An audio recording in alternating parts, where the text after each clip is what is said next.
Hey guys, well I've just hit 200 subs, so in thanks for that I guess, I'm going to do something that people have asked me to do for a little while now.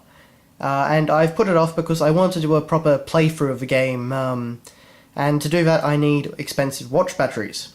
And I still don't have them, but regardless I thought we might take a look at the actual Zelda Game & Watch itself, and then I'll just do a separate video maybe sometime next week or something like that, and where I actually play through the game. But for now, we'll just take a look at what it is. So, yes, this is the fabled Zelda Game & Watch, which is quite unique in a number of ways and fairly rare.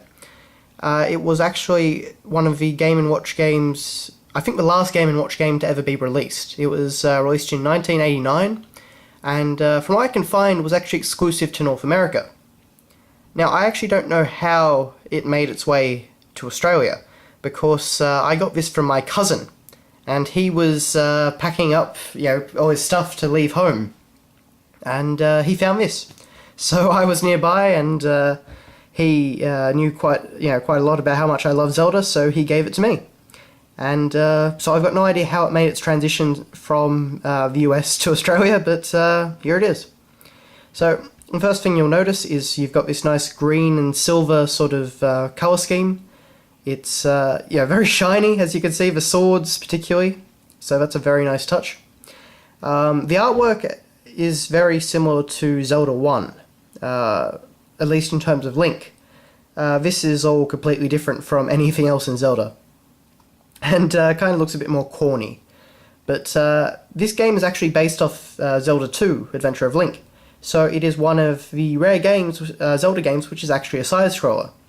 So yeah, Zelda 2 isn't the only one, even not counting the CDI games. So yeah, on the back, it's nothing too fancy. You've just got to cover for the batteries. Again, it takes 2 watch batteries, so it's pretty intensive. It drains them very quickly as well. And of course you have all the model number and all that sort of thing. So if we open it up,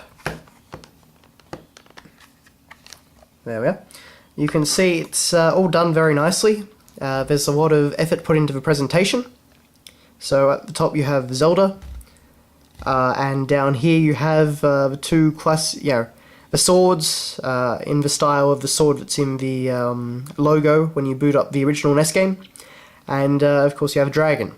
And as far as I can tell, the dragons are the main enemy in this game. It's got something to do with these, I believe, 8 dragons have captured Princess Zelda, and so it's up to Link to save her. So that's what you're going to be doing. You've got to be fighting dragons. There's no Ganon or really much to do with the Triforce here. You do collect Triforce pieces, but it's just kind of a formality. I don't really know why it's there. It's just, to keep track of how many dragons you've defeated, I suppose. It is a very, very hard game. I've never beaten it. I think the furthest I ever got was to the 3rd dragon.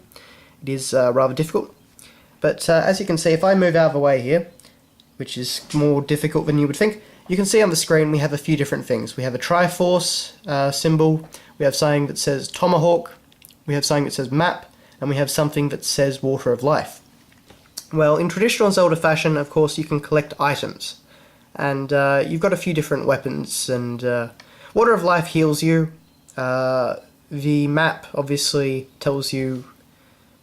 I actually can't remember, to be honest. I think it's somewhere about your location in the overall game.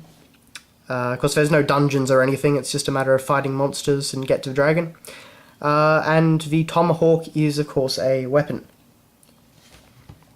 On the bottom screen you can see that we have 2 paths, a bottom path and a top path, and essentially what happens is enemies spawn along them, and you control Link left, right, and up to change position, and of course you stab them and they die, and eventually you get to the dragon, who is the boss. And yeah, that's basically it. If you press down you can use Water of Life. You can actually continue from a previous point as long as the batteries haven't died.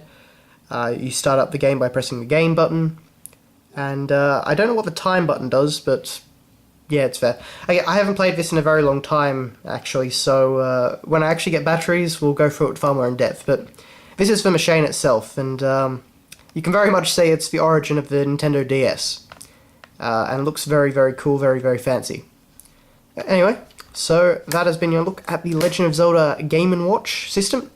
So hopefully we'll be taking a much more in-depth look at the game itself, probably come next week. So thanks a lot for watching, guys, and I will see you later.